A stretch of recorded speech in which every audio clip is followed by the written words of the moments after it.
नमस्कार। मैं सुनीता कथा मंथन में आप सबका स्वागत करती हूँ।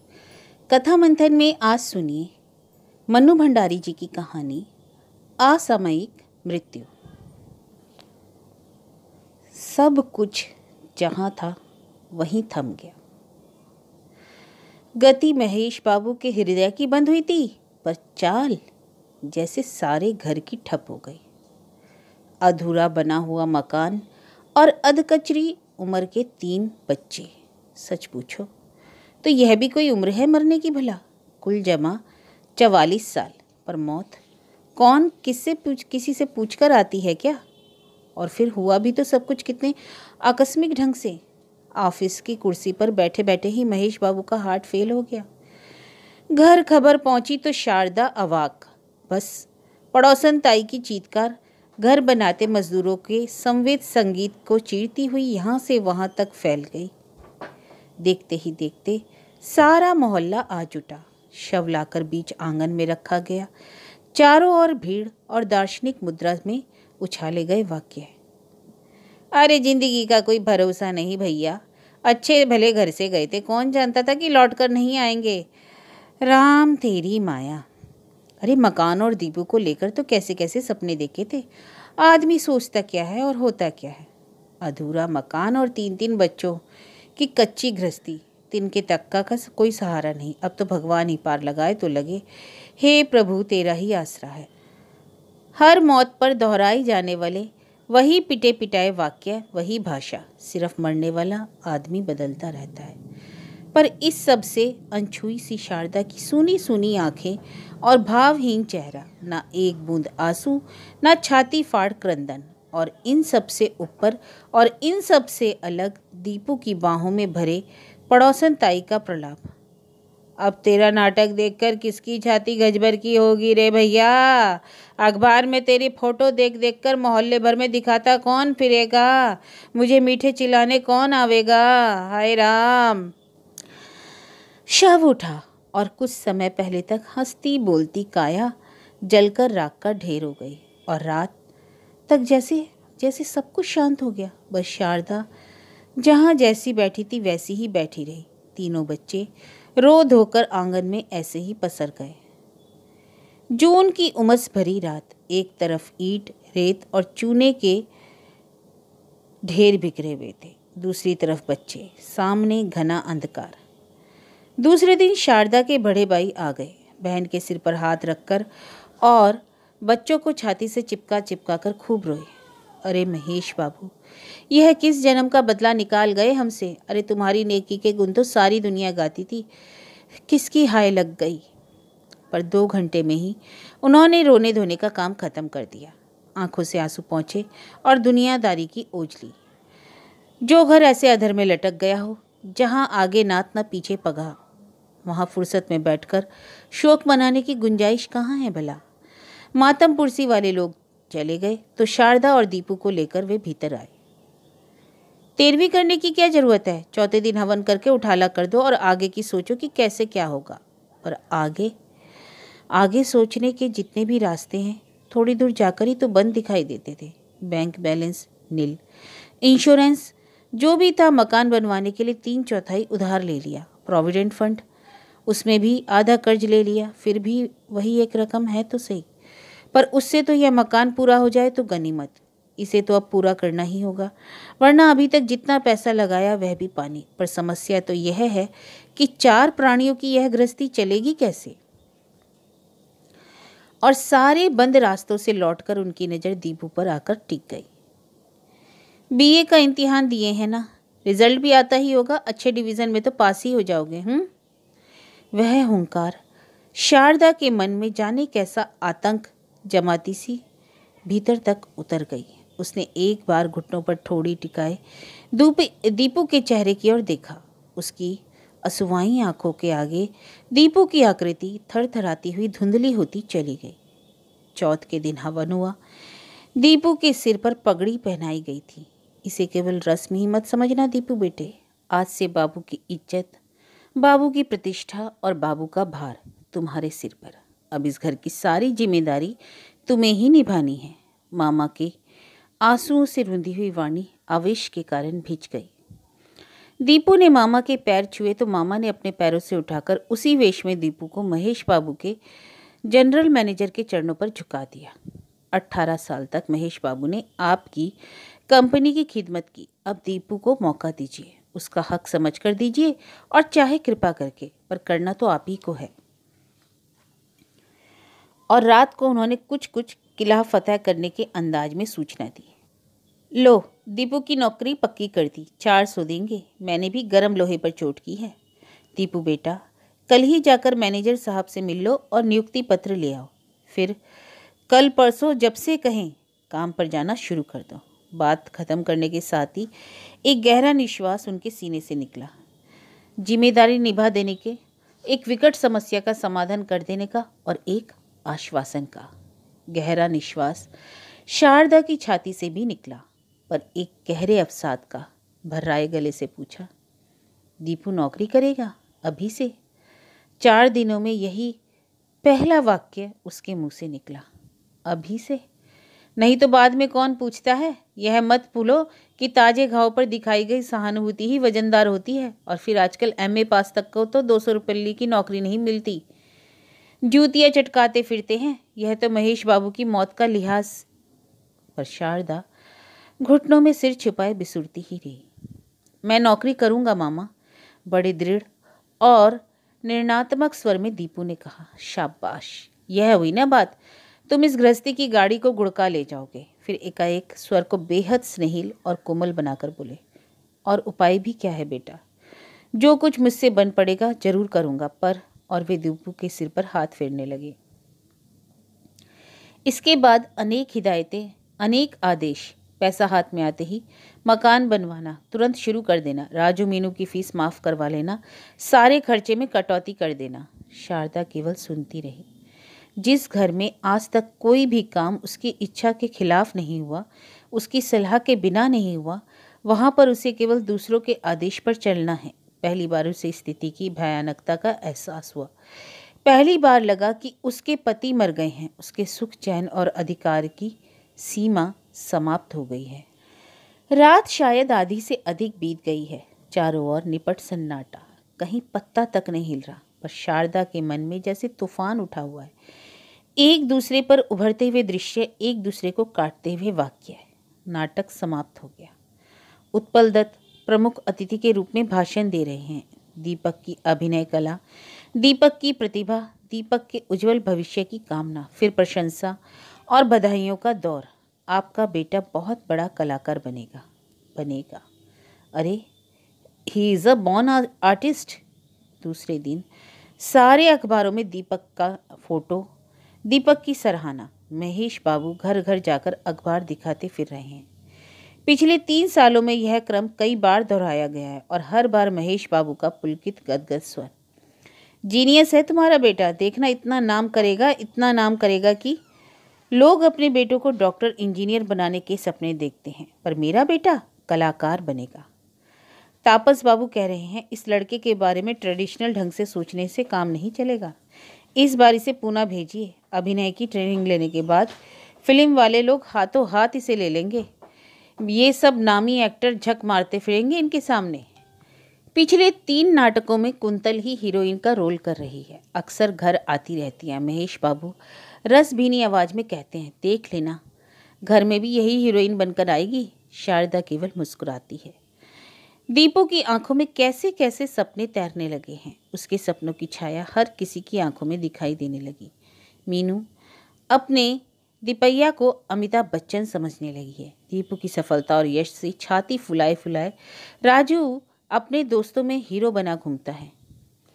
एक नए नाटक की तैयारी हो रही है। दीपू को न खाने का होश है न पीने का, पागलों की तरह उसमें जुटा है। गर्मी से थके मांदे महेश बाबू ऑफिस से आकर ठेकेदार से सिर फोड़ने बैठते हैं। सीमेंट, लोहा, लक्कड़ तो शारदा दीपू पर ही बरस पड़ती है। सारा दिन नाटक नाटक नाटक।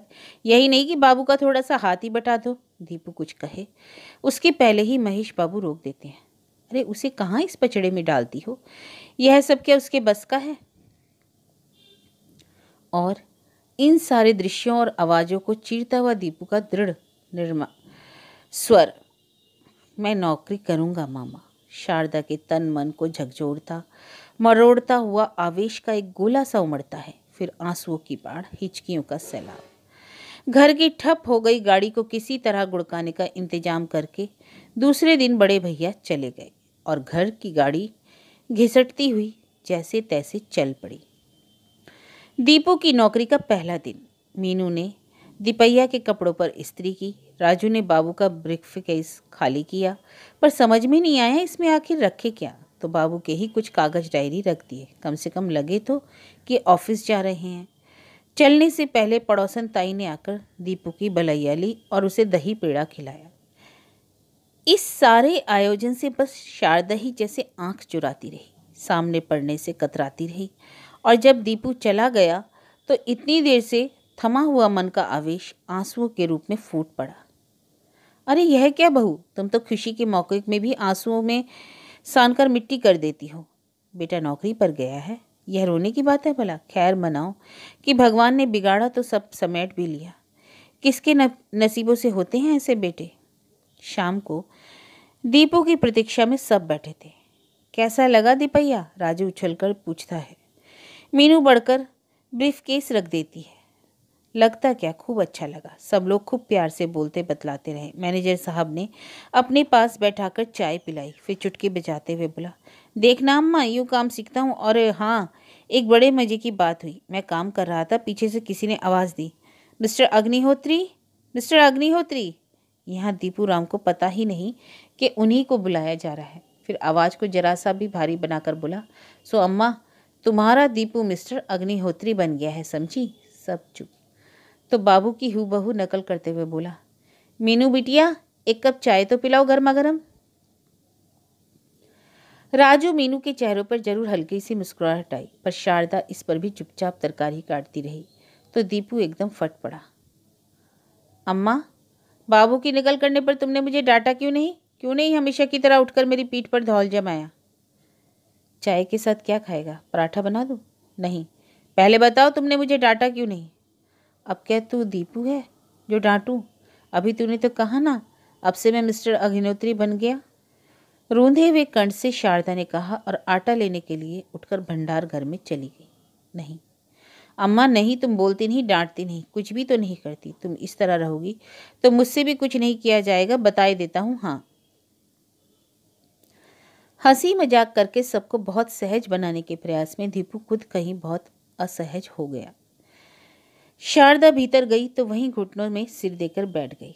किससे बोले वह पहले की तरह। खाने के समय तरह तरह की फरमाइशें करने वाले और बने खाने में दुनिया भर की मीन मेख निकालने वाले ये बच्चे बिना चू चुपड़ किए दाल से रोटी निगल लेते हैं। 10 बार कहने पर भी हर काम को टाल जाने वाली यह मीनू बिना कहे उसके काम में हाथ बटाती है। करने न करने की सब कार्य करती रहती है। दिन भर में रुपया 2 रुपया झटक कर ले जाने वाला राजू आंगन में बैठा बैठा सिर्फ उड़ती हुई पतंगों को देखता रहता है। पढ़ाई और नाटक के सिवाय जिसने दीन दुनिया के बारे में कुछ ना जाना, कुछ ना समझा, वही दीपू बाबू के रजिस्टरों से हिसाब किताब समझने की कोशिश करता रहता है। अब से ऑफिस का काम जो किया करेगा। कितने अपरिचित होते हैं उसके अपने बच्चे, उनसे क्या बोले, कैसे बोले। यह घर उसका है जिसका आंगन शाम को हंसी मजाक और नकलों से गूंजता रहता था। नाटकों के आधे रिहर्सल यहीं होते हैं। रिहर्सल ही नहीं होते, नकलें भी उतारी जाती। राज कपूर के संवाद, दिलीप कुमार के संवाद, आंखें बंद कर लो तो पहचान नहीं सकते कि दीपू बोल रहा है या दिलीप कुमार। कॉलेज के लेक्चरर्स की नकल होती, पड़ोस के बूढ़ों की नकल होती, और फिर एक दिन बाबू की भी नकल उतरी। हूबहू वही आवाज़, वही लहजा। राजू मीनू हंसते हंसते लोटपोट। शारदा ने हंसी भीतर ही घोटते हुए पीठ पर दौल जमाया। बस अब बाप की भी नकल उतारेगा, बेशरम कहीं के। पीठ ठोकी है ना कुछ अच्छी नकल करने के लिए। अरे अम्मा, जीनियस है तुम्हारा बेटा, जीनियस। अम्मा, अगर कोई बढ़िया मेकअप कर दे तो बाबू का रोल तो ऐसे अदा करूं कि तुम पहचान ही ना सको कि दीपू कौन और बाबू कौन। दीपू पाठ याद कर रहा है। नाटक की एक प्रति राजू को पकड़ा दी। डॉक्टर वाला पाठ तू बोलता चल। 5 मिनट बाद ही दीपू बिगड़ पड़ता है। अरे यार राजू, 2 डायलॉग तक तू ठीक से नहीं बोल सकता। राजू कापी हवा में उछाल देता है। मुझे कौन तुम्हारी तरह एक्टर बनना है, मैं तो डॉक्टर बनूंगा। डॉक्टर बनेगा? डॉक्टर डॉक्टर की एक्टिंग तक तो की नहीं जाती, असली डॉक्टर बनेगा? शक्ल देखी है इसकी। राजू की शिकायत है बाबू से, जब देखो दीपैया की तारीफ करते रहते हैं, उनकी बात करते रहते हैं। दीपू को यह बनाना है, दीपू ये करेगा, और जैसे हम लोग तो कुछ है ही नहीं। रूठे हुए राजू को बाबू अपने पास खींच लेते हैं। देख भैया, मैं दीपू को एक्टर बना दूं और दीपू तुझे डॉक्टर बना देगा। अरे किसी फिल्म में दाव लग गया ना, और जब लगा ही समझ तुझे बाहर भेजेगा मेडिकल के लिए। राजू को एक गोदी में बैठाकर मीना दूसरी गोद में जा लदती है। शारदा डपटती है, यह उम्र है तुम लोगों की गोद में लदने की? बड़े बड़े धिंगड़ हुए जा रहे हो। अरे माँ बाप के लिए तो बच्चों की कोई उम्र होती है। और बच्चों पर बरसता हुआ महेश बाबू का लाड़ सारे आंगन में महकने लगता। दिन में लू में झुलसता हुआ और रात को उमस भरी मायूसी में डूबा रहने वाला यह आंगन उसके अपने घर का आंगन है। कोई 2 सप्ताह बाद दीपू का रिजल्ट आया, फर्स्ट डिवीज़न। मायूसी से लिपटी खुशी का एक हल्का सा एहसास सबके मन में जगा और बिला गया। बड़े मामा का पत्र आया, बधाई और आशीर्वाद के बाद लिखा था, इस खबर से जो सबसे ज़्यादा खुश होता, गर्व करता, वह तो आज हमारे बीच है नहीं। फिर भी तुम अपना रिजल्ट ऑफिस में बता देना। मैनेजर साहब यह ना समझे कि उन्होंने केवल कृपा ही की, एक योग्य व्यक्ति को भी काम दिया है। पीएफ के पैसे के पीछे लगे रहना, मिलते ही मकान का काम शुरू करवा देना। सबसे ज़्यादा चिंता मुझे केवल मकान की ही है, वह बन जाएगा तो तुम लोगों का आधा संकट टल जाएगा। मैं जल्दी ही आने की कोशिश करूँगा। कल भास्कर, कपिल और दबे आए थे, पर शायद संकोचवश असली बात नहीं कर पाए। आज तापस बाबू खुद आए हैं, तुरुप का पत्ता हाथ में लेकर। कुंतल स्थिति की नजाकत को समझाते हैं, इसलिए स्वर में संकोच जरूर है, पर आग्रह जैसा कुछ नहीं। मिठास से लिपटा आदेश, अब रिहर्सल में आना शुरू करो। दिल्ली में होने वाली ऑल इंडिया कंपटीशन के लिए एंट्री भेज चुके हैं, समय बहुत कम रह गया है। शारदा के चेहरे पर घिर आई भय की हल्की सी छाया को उनकी तेज आंखें भांप लेती हैं। आप चिंता ना करें भाभी, पहले की तरह रात दिन रिहर्सल अब नहीं होंगे। दीपू ऑफिस के बाद ही आया करेगा।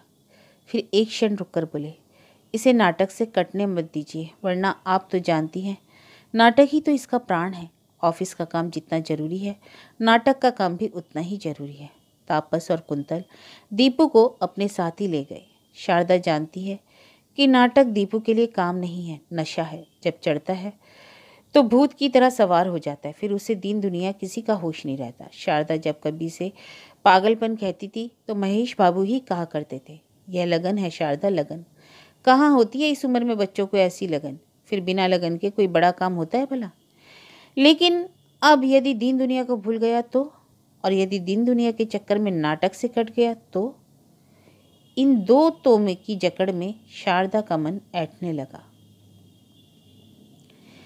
दूसरे दिन शारदा उठी तो देखा दीपू आंगन में टहल टहल कर कुछ पढ़ रहा है। अरे इतनी सवेरे सवेरे उठकर क्या पढ़ रहा है? अपना पाठ याद कर रहा हूँ। सचमुच तापसदा ने बहुत बढ़िया नाटक लिखा है। यह रोल करने के बाद देखना महल्ले हो जाएंगे दीपक अग्निहोत्री के। और शाम को ऑफिस से आते ही ब्रीफकेस, जूता, मोजा अलग अलग दिशाओं में उछाले। आजा राजू, आजा। मीनू रिहर्सल शुरू करे, अम्मा तुम बैठकर देखना। राजू मीनू दूसरे पात्रों के संवाद पढ़ रहे हैं और दीपू अपने। इतने दिनों से शारदा के चेहरों की रेखाओं का तनाव अपने आप पिघलने लगा और घर पर जैसे अवसाद की एक परत जैसे किसी ने धीरे धीरे हटा दी। 1 तारीख, दीपू ने शारदा के हाथ में तनख्वाह रखते हुए कहा, ये मेरे 15 दिन की तनख्वाह के 200 रुपये और ये बाबू की 5 दिन की तनख्वाह के 250 रुपये। वाह रे दीपू मास्टर, क्या कीमत है तुम्हारी। फिर एकदम गंभीर होकर बोला, अम्मा अब से इन्हीं रुपयों से घर चलाना है, सब कटौती कर दो। पीएफ का चेक भी कल मिल जाएगा, बस 2 दिन बाद से मकान शुरू। राजू को भेजकर मिश्रा काका को बुलवा लो, आकर अपनी ठेकेदारी संभालें। रुका हुआ मकान फिर बनने लगा। मजदूरों की आवाजाही, ठेकेदार मिश्रा जी की गुहार पुकार। शाम को दीपू आया तो मिश्रा जी ने कहा, भैया चलकर मजदूरों को में मजदूरी बांट दो और आज का काम भी जरा नज़र से गुजार दो। कौन, मैं? और नहीं तो क्या, हमारा तो महेश बाबू से भी कॉल था। पैसा कौड़ी के हाथ नहीं लगाएंगे। मजदूरी तुम बांटो, सामान तुम ला कर दो, काम देखो और कसर हो तो हमें बताओ। पर काका, मैं तो कुछ नहीं जानता, समझता भी नहीं है, सब मुझसे कैसे होगा? होगा कैसे नहीं, महेश बाबू करते थे कि नहीं? पर मैं तो बाबू नहीं काका, हमारे लिए तो भैया तुम ही महेश बाबू हो और क्या। जिस दिन महेश बाबू की पगड़ी सिर पर धर ली उसी दिन महेश बाबू बन गए। और उन्होंने सामान की एक लिस्ट पकड़ाते हुए कहा, तुम खाची लो, हम साथ चलेंगे, सब सामान दिलवा देंगे, 4 दिन में खुद लायक बन जाओगे। और 8 बजे के करीब दीपू जब लोहा लक्कड़ कील कांटों की दुकान के चक्कर लगाकर आया तो एकदम पस्त हो गया। काका, रोज रोज अब क्या मुझे यही सब करना पड़ेगा? अरे भैया, अपने मेरे बिना तो स्वर्ग कहीं दिखा है। और मिश्रा काका ने कोई 10 दिन में ही दीपू को स्वर्ग दिखा दिया।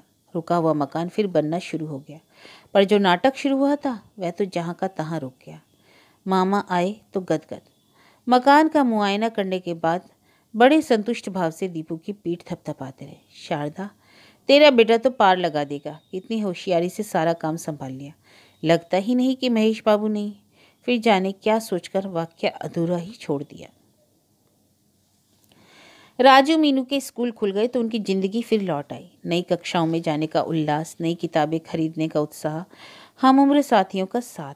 पर दीपू, शारदा बोलती कुछ नहीं, सिर्फ देखती है। महेश बाबू के कमरे में बैठकर सवेरे सवेरे ऑफिस की फाइलों में डूबे हुए दीपू को, ऑफिस जाते हुए दीपू को, मिश्रा काका के साथ मगज मारते हुए दीपू को, ट्रक से कभी सीमेंट की बोरियां उतारते हुए तो कभी ईंटें गिनकर रखवाते हुए दीपू को, रात में देर तक हिसाब लिखते हुए दीपू को। और उसके मन में जाने क्या कचोटता रहता है, रह रहकर एक घटना मन में उभर आती है। वह रसोई में कुछ काम कर रही थी कि बाहर से दीपू के खांसने की आवाज़ आई। खांसी क्या, जैसे खांसी का दौरा ही पड़ा हो। शारदा झपट कर बाहर आई, घुटनों में पेट दबाए, हथेलियों में माथा थामे दीपू खांसता रहा बुरी तरह, चेहरा लाल, आंखों में आंसू। खांसी क्या, लगता था अंतड़ियां ही बाहर निकल आएंगी। सकते में आई शारदा पीठ मलने लगी। कब हुई ऐसी खांसी, पहले तो कभी नहीं सुनी। घबराहट के मारे उसकी आंखों में आंसू आ गए। खांसते खांसते कहीं सांस ही ना उखड़ जाए दीपू की। 2 मिनट तक शांत रहकर दीपू ने अपने को साधा, फिर झटके से खड़े होकर हंसता हुआ बोला, रिहर्सल रिहर्सल क्या? फटी फटी आंखों से उसकी ओर देखती हुई शारदा जी, एक बूढ़े भयंकर दमे के मरीज का रोल करना है, समझी? फिर सामने हंसता हुआ बोला, मानती हो ना अब तुम्हारा बेटा जीनियस है? जीनियस की दुम, प्राण ही निकाल दिए मेरे। इसका मतलब मेरी एक्टिंग कमाल की है।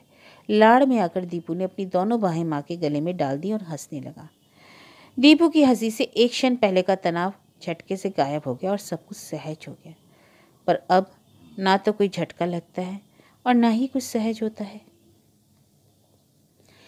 ईंट पर ईंट धरी जाने लगी और दूसरे तल्ले की दीवार ऊपर उठने लगी, लेकिन नीचे वाला तल्ला जैसे और नीचे धंसने लगा। 1500 में चलने वाली गृहस्थी को कुल 400 में चलाना कोई आसान काम तो नहीं था।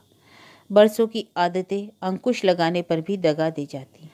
जब तक कड़की का कोड़ा नहीं पड़ा था, सबका मन एक दूसरे के लिए उमड़ता रहता था, एक दूसरे को संभालता रहता था। लेकिन अब, अम्मा तुमने 200 रुपये पीएफ के रुपयों में से खर्च कर दिए। क्या करती? राजू मीनू की किताबें, मीनू की 2 जोड़ी यूनिफॉर्म, यह सब बताने की जरूरत नहीं है। बीच में ही बात काट कर दीपू तेजी से कहता, बस इतना जान लो कि इस पैसों को छुओगी भी नहीं। जानती हो ना, मिश्रा काके के बताए हिसाब से तो बाबू के इन रुपयों से भी मकान पूरा नहीं होगा, और तुम हो कि कहाँ से आएगा पैसा? तुम क्या कहते हो, सब अपने पेट पर पट्टी वहाँ बांध लें?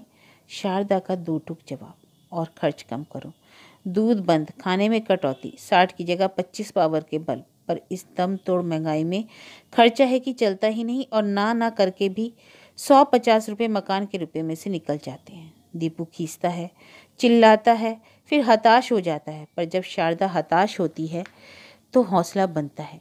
बस कुछ महीनों की बात है अम्मा, मकान ख़त्म होते ही नीचे का मकान किराए पर उठा देंगे। 600 ना मिले तो 550 तो कहीं ना ही गए। ऊपर का 3 कमरे वाला सेट 300 में और हम 2 वाले में रह लेंगे। बस फिर पहले जैसे ठाट। और यह हवाई आश्वासन ही 8-10 दिनों के लिए सबके मन का पैनापन काट देता। राजीव मीनू अपनी ज़रूरतों की चीज़ों की कुछ सूची कुछ महीनों के लिए स्थगित कर देते। शारदा फिर कतर ब्यौत में लग जाती। 4 महीनों में दीवारें उठ गई, छत भी पड़ गई, पर रुपया खत्म। बनता मकान फिर ठप हो गया। दीपू परेशान, उसे कर्ज भी कौन देगा, बस मामा का ही भरोसा है। उसके आश्वासन से और उनके आश्वासन भरे पत्र आते। पूरी कोशिश कर रहा हूँ, इंतजाम होते ही पैसे भेजूंगा, पर रुपए नहीं आते। मकान बन रहा था तो सबके पास जैसे अपनी उम्मीदें टिकाने का एक सहारा था। वह बंद हुआ तो गहरी निराशा ने सबको पूरी तरह काट दिया, अपने भीतर से भी और आपस में एक दूसरे से भी। राजू दीपू की अनुपस्थिति में खुलेआम चिल्लाता, मकान मकान मकान, गाड़ दो इस मकान में, सारा रुपया इन दीवारों में फूंक दिया। शारदा झिड़कती तो उसे भी टके सा जवाब पकड़ा देता। दीपू ऑफिस से आकर राजू मीनू को नहीं देखता तो पूछता है, कहाँ जाते हैं आजकल रोज रोज? पड़ोस में, जब देखो वहाँ घुसे रहते हैं, पढ़ना लिखना नहीं रहता इन्हें। शारदा चुप रह जाती, पर राजू चुप नहीं रहता। पढ़ना लिखना इन दियो जैसे बल्बों में पढ़ सकता है भला कोई? किताबें हैं हमारे पास जो पढ़ लें। दीपू तमतमाकर रह जाता है। राजू थाली सरकाकर उठ जाता है। रोज रोज वही आलू की रसेदार सब्जी और सूखी रोटी, नहीं खाना हमें। मीनू आजकल उसकी चेली हो रही है, वह भी उठ जाती है। खैर मनाओ, यह भी खाने को मिल रहा है, वरना भीख मांगते नजर आओगे। मांग लेंगे भीख, तुम लोग ताजमहल चिनाओ बैठकर। शारदा गुस्से में थरथराते हुए हाथ को थाम लेती है किसी तरह, पर आंखों से जैसे अंगारे बरसने लगते हैं। रात 9 बजे राजू और मीनू घर में घुसे। कहाँ गए थे? प्रश्न की बंदूक दगी। सिनेमा। बिना झिझक से राजू ने एक एक अक्षर पर जोर देकर कहा और साथ ही जोड़ भी दिया। पैसे अम्मा से नहीं लिए थे, शिबू ने दिखाया है अपनी तरफ से, वरना एक लेक्चर और सुनो। तड़ाक। दीपू का एक भरपूर हाथ राजू के गाल पर। देख रहा हूँ, बदतमीज और ढीठ हुआ जा रहा है दिन पर दिन। लाट साहब समझने लगा है अपने आप को क्या? शारदा राजू को घसीटकर अंदर ले जाती है, पर लौटकर दीपू के पलंग के सामने खड़े होकर पूछती है, दीपू, राजू पर हाथ क्यों उठाया? शारदा का यह रूप, यह आवाज और यह प्रश्न, सब कुछ अप्रत्याशित। सिनेमा देखने चला गया था, कोई गुनाह कर दिया? अरे इस उम्र में शौक नहीं करेगा देखने का? पहनना, हंसना, उड़ना सभी कुछ तो छोड़ दिया है मेरे बच्चों ने। और बिना जवाब की उपेक्षा किए शारदा जैसे आई थी चली गई। मेरे बच्चे। दीपू की खोपड़ी पर यही शब्द घनघनाता रहा। लेकिन 2 दिन बाद जब राजू ने शारदा से कहा, अगले हफ्ते इम्तिहान के फॉर्म भरने हैं, मिस्टर बोर्ड से कह देना इम्तिहान दिलवाना है तो रुपयों का इंतजाम करके रखे, तो शारदा ने भी थप्पड़ जड़ दिया उसके गाल पर।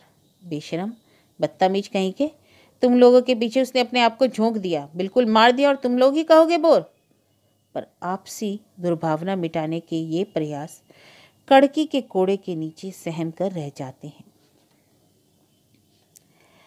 जल्दी ही रुपयों का प्रबंध होने की उम्मीद है कि आश्वासन वाले पत्र अब किसी का हौसला नहीं बंधाते और मन की निराशा खींच बनकर एक दूसरे पर निकलती रहती है। हार कर एक दिन शारदा कहती है, दीपू, मेरे लिए ही किसी काम का जुगाड़ कर दे, 10वीं पास तो मैं भी हूँ, कुछ ना कुछ तो कर ही लूँगी।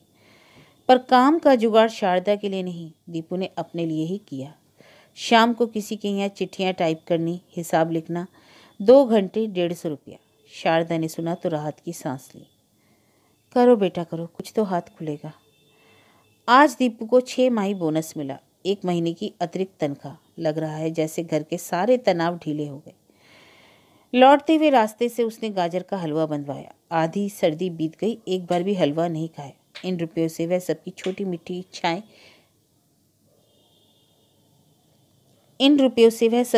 मोटी इच्छाएं पूरी करेगा। सिनेमा दिखाएगा। पिछले 6 महीने से कल की चिंता में यह आज तक मरता ही है। राजू ठीक ही कहता है, पर उसे रास्ते पर जरूर लाना है, थोड़ा भटक रहा है। मीनू को सलवार कुर्ता बनवा देगा और अम्मा के लिए शॉल। अगले महीने तो वैसे भी 150 रुपये ज़्यादा ही मिलेंगे। 400 रुपये में सबके मन पर पड़ी 400 सलवटों को सीधा कर दिया। रात में शारदा दूध का गिलास लेकर सामने खड़ी होती है। यह क्या है? दूध किस लिए? क्यों सवेरे से रात तक मशीन की तरह जुटा रहता है? एक घूंट दूध गले के नीचे नहीं उतारना चाहिए? अरे तुम तो कमाल करती हो अम्मा। घर में राजू और मीनू पढ़ने वाले बच्चे हैं, उनको इम्तिहान भी देने हैं, पास भी करना है, दे सको तो उन्हें दूध दो। शारदा जैसी की तैसी खड़ी रह जाती है। दीपू की आवाज़ दीपू के चेहरे में से कुछ ढूंढती सी। 2 महीने बाद एक दिन अवतार की तरह मामा प्रकट हुए, पक्का और बढ़िया इंतजाम करके। अग्रवाल ट्रेडिंग कंपनी है खासी बड़ी, वे अपना एक ऑफिस यहाँ भी खोलना चाहते हैं। उन्हें 4-5 कमरों का एक मकान चाहिए मेन मार्केट के पास। बस एक मकान मैंने उनके गले उतार दिया। अग्रवाल साहब से पुराना रसूख है, सारी स्थिति समझाकर कह दिया है कि हमें 20,000 रुपया एडवांस दे दें और 3 महीने बाद मकान ले लें। 3 महीने से ज़्यादा का काम है भी नहीं। वे मान गए। दीपू को तो जैसे विश्वास ही नहीं हो रहा था। अरे मानेंगे क्यों नहीं, गौरी शंकर की बात और ना मानी जाए। आत्मविश्वास और दर्प उनकी आवाज़ से छलका पड़ रहा था। मकान फिर बनने लगा। अम्मा, हमारे रहने का हिस्सा तो जैसे तैसे बन ही गया। इन रुपयों से किराए पर उठाने वाला सेट पूरा करवा देता हूँ ऊपर का। पलस्तर, दरवाजे और टीम टाम में 1.5 महीने से ज़्यादा नहीं लगेगा। पूरा करते ही इसे भी किराए पर उठा देते हैं, किराया आना शुरू हो जाएगा। अब मिश्रा काका को बुलाकर भी क्या होगा, दिन भर काम की निगरानी तुम रख लेना, बाकी मैं अकेला ही कर लूँगा। अब तो सब समझ आ गया, क्यों उन पर बेकार ही रुपये खर्च किए जाए। किराए वाले सेट में टीम टाम थोड़ी ज़्यादा करवा देते हैं, किराया अच्छा मिलेगा। शारदा सुनती रहती और मुग्ध भाव से देखती रहती। दुनियादारी में पटु हो आए अपने इस बेटे को, और मकान पूरा हो गया। मामा मिस्टर गुप्ता के साथ साथ ही आए। हफ्ते भर में नीचे की रंगाई पुताई भी पूरी हो जाएगी तो वे अपना सामान जमाना शुरू कर देंगे। ऊपर का 3 कमरों का सेट भी उन्होंने ही किराए पर ले लिया अपने मैनेजर के लिए। ऊपर छत पर पूरा परिवार बैठा है। मामा बेहद प्रसन्न। दीपू को उन्होंने एक बाह में समेटकर अपने पास ही बैठाए रखा। राजू, मीनू, शारदा के अगल बगल बैठे हैं। संतोष और तृप्ति के भाव में लिपटा मामा का प्रवचन चालू है। दीपू बेटे, तूने महेश बाबू का सपना पूरा कर दिया। रोम रोम आशीर्वाद दे रहा होगा उनका। बड़ी ही हौस थी मकान की उनको। अगले सप्ताह 5 जून को ही तो बरसी है उनकी। नए मकान में ही करना, आत्मा जुड़ा जाएगी उनकी। शारदा, 1 साल और इसी तरह खींचतान करके चला लो। अगले साल कर्ज चुक जाएगा तो राजू की मेडिकल की पढ़ाई का खर्चा करने में आसानी हो जाएगी। अब दूसरा सपना तू पूरा कर दे राजू, बस डॉक्टर बन जा। 4 साल बाद फिर सब ऐश करना। कहाँ, फिर तो मीनू आकर खड़ी हो जाएगी, इसे भी तो पार लगाना है। दीपू ने बुजुर्गों की तरह कहा तो मामा हो करके हंस पड़े। देखा शारदा, कैसा दुनियादार बन गया है तेरा बेटा, सारी जिम्मेदारी समझता है अपनी। फिर दीपू को लाड़ से सहलाते हुए बोले, दुनियादारी का जंजाल ही ऐसा है बेटा, बस आदमी सोचता ही रहता है कि यह हो जाए तो छुट्टी, वह हो जाए तो छुट्टी, पर इस प्रपंच में पड़े आदमी के लिए कहाँ पड़ी है छुट्टी। फिर एक भाषण आजकल के लड़कों पर। मैं तो कहता हूँ घर घर में दीपू का उदाहरण देना चाहिए जाकर। ये आजकल के वाहियात नकारा लौंडे लपाड़े कुछ सीखें तो। नालायक सारे दिन बाल काटेंगे, कूल्हे मटकाएंगे, माँ बाप जाएं जहन्नुम में इनकी बला से। सब प्रसन्न, सब गदगद। एक बड़ी उपलब्धि का संतोष, कुछ और कर डालने के हौसले। राजू और मीनू सामान ढो ढोकर ऊपर ला रहे हैं। शारदा ने आज दीपू की छोटी सी कोठरी खोली। साल भर से ताला पड़ा था इसमें, सामान के नाम पर कबाड़ा ही भरा था, फिर भी खाली तो करनी है। नाटक के उतरे हुए सेट्स, लकड़ी के दरवाजे, पेंट किए हुए पेड़, कैनवस के टुकड़े बेतरतीबी से इधर उधर बिखरे पड़े हैं, धूल से अटे, जालों से घिरे। शारदा ने खींच खींच कर सब बाहर निकाला। अलमारी खोली, एक कतार में नाटकों में जीते हुए कप और मेडल्स रखे थे। एक क्षण को शारदा उस कतार को ही देखती रह गई। काम करने के लिए तत्पर हाथ एकाएक जैसे ढीले पड़ गए। उस कतार को बिना छुए हुई उसने नीचे के खाने से 5-6 फाइलें निकाली। किसी में नाटक के टाइप किए हुए संवाद लगे थे तो किसी में अखबारों की ढेर सारी कटिंग्स। दीपक अग्निहोत्री, अभिनय के क्षेत्र में उभरती हुई एक नई प्रतिभा, अनुश्री संस्था का सबसे सफल और समर्थ कलाकार दीपक अग्निहोत्री। कहीं तस्वीरें, इनाम लेते हुए, किसी से हाथ मिलाते हुए, उत्पल दत्त से पीठ ठुकवाते हुए। पूना का एडमिशन फॉर्म भरकर भेजने की तो नौबत ही नहीं आई। साथ ही तापस बाबू की बात, आप इसे नाटक से मत कटने दीजिए, आप तो जानती हैं नाटक इसका प्राण है। 3-4 नीले लिफाफों में बंद 8-10 छोटी छोटी चिट्ठियाँ। आज ग्रीन रूम में हाथ पकड़कर जो कुछ हुआ था वह नाटक का संवाद तो नहीं था ना। सच कहूँ या उसे सच समझूं? रिहर्सल के दौरान भी जब तुम देखते हो तो भीतर का सब कुछ थरथरा जाता है। घर लौट आती हूँ फिर भी तुम्हारी नज़र उसी तरह पीछा करती है। अपनी नज़र को समझाओ प्लीज़। के आज तुमने यह क्या कर डाला? नहीं दीपू, अभी यह सब नहीं। तुम पूना चले जाओगे तो पीछे इस लायक तो छोड़ो कि प्रतीक्षा कर सकूं। आंसुओं के सैलाब में शारदा और कुछ नहीं पढ़ पाई, बस सुन सी जहाँ की तहाँ बैठी रह गई। उसके आसपास का सब कुछ जड़ होता चला गया और भीतर एक दूसरी ही दुनिया खुलती चली गई। अनेक दृश्य, अनेक बातें, अनेक सपने। तुम्हारा बेटा जीनियस है शारदा, जीनियस। देखना इतना नाम करेगा। अम्मा, अम्मा, राजू का स्वर कहीं दूर से आता लगा। अम्मा, पंडित जी पूछ रहे हैं बरसी पर कल कितने ब्राह्मणों को बुलाना है। बरसी? और एक क्षण शारदा जैसे समझ ही नहीं पाई है कि किसकी बरसी की बात कर रहा है राजू।